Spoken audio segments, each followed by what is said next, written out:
narito na naman tayo para sa isang napaka-sweet at nakakakilig na love story nila Kalingap Edu at Ate Viancy. Tulad mo ay aking makilala.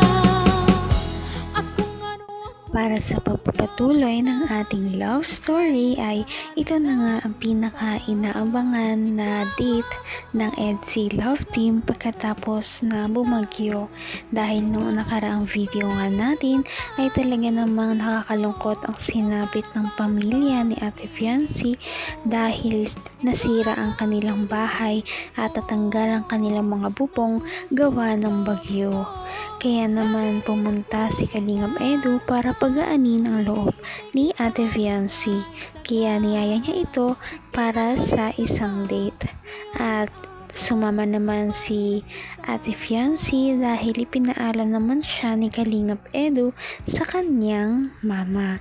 Kaya ito ang mga nangyari at mga surprise ni Kalingap Edu para kay Ate Viancy. Ang nais ko lang para mawala naman ang stress mo. Can I get a chance to let you know you're my heart's desire, and I love you so. Stay right here, or will you run away? Wow, ganda dito ah. First time ko dito. Dinadaanan natin to. Araw-araw dinadaanan. Boss, gandang araw po. Shoutout po. Team Kalingap. Shoutout po. Team Kalingap. May swimming pool pa bro. Pwede mag-swimming dyan kuya? Alam po. Ang ganda dito. Dito na lang tayo. Dito na lang tayo mag-date. Pahinga ka muna. At alam kong na-stress ka nitong mga nakarang araw sa Baguio. Sige, salamat. Tsaka po pala, Happy Mansari ulit. Happy Mansari. Ako? Ay, Mansari. Sana totoo na. Kailan mo ba akong sasagutin? Ayun na. Ngayon na. Joke lang. Ay. Joke lang. Napakasosyal nga ng pinuntahan nila Kalingap Edu at Ate Viancy. Talagang special ang date na ito ngayong araw dahil gusto niya talagang pagaanin ang loob ni Ate Viancy para naman ito ay sumigla at sumaya naman ulit. At ito na nga ang kasunod na nangyari sa kanilang date. Kailan mo ba akong sasagutin? Ayun na. Ngayon na. Joke lang. Ay. Joke lang. Puro naman biro to eh. Kailan ba? Wala bang dyan? Wala bang time frame? Kaya mo bang maghintay? Maghihintay. Oo naman. Habang buhay.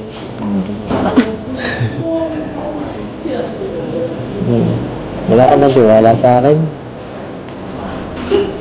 Okay.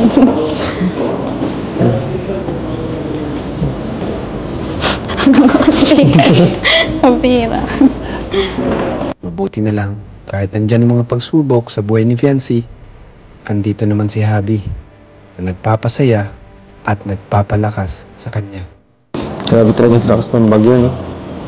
Grabe yung pinsala ang nangyari sa lugar natin at sa iba pa. Pero Oo nga po. nga pala. Sobrang nag-alala din ako sa mga kapatid ko po. Kumusta kumusta kayo sa Okay naman.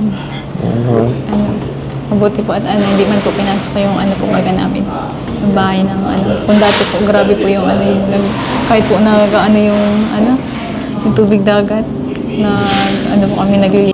Nakakakilig naman ang banat na iyon ni Kalingap Edu at mas kinakilig pa ng mga viewers noong patulan din ito ni Ate Fianchy dahil sinabi niya na sasagutin niya na daw si Kalingap Edu noong mga time na yon.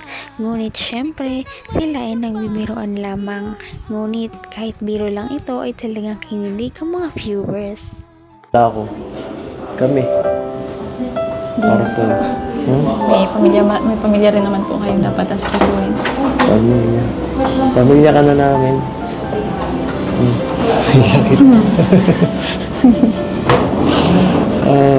Kaya mo.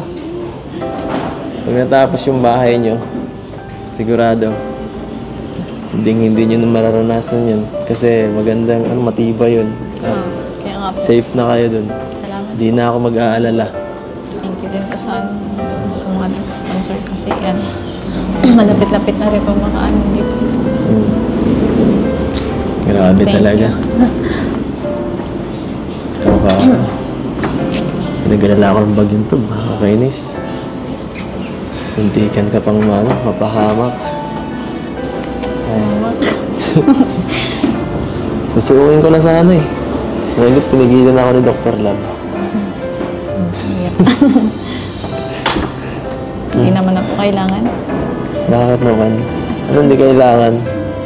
May pamilya rin naman po kayong dapat pagtuunan ng pansin. Tsaka, kaya-kaya po Mahalaga namin. ka naman eh. Basta po magkakasama kaming pamilya. Kaya namin nagpasan ng mga pagsubok. Natin. Nakalimutan mo yata.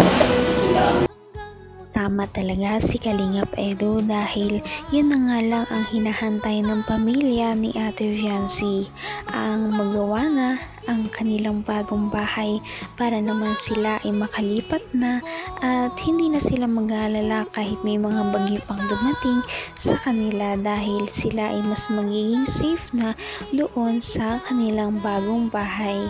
Kaya naman sana ay matapos na rin talaga ito para makalipat na sila.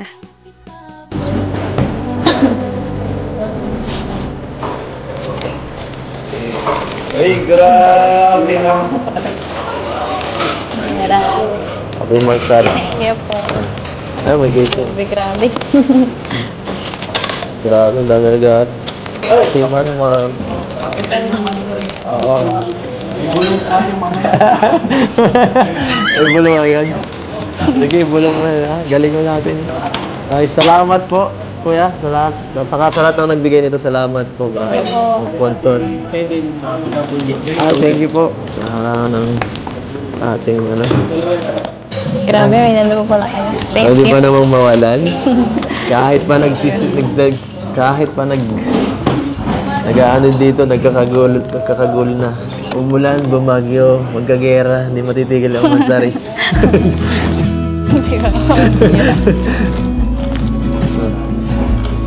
Happy na ang bet. Happy na ang baby. Gusto mo bang tingnan ang mga laman nito? Mamaya na lang po. Kain na po muna tayo. Sige. Para alam na ng chat mo dyan. Gutom ka na yata eh. Kanina ka pa.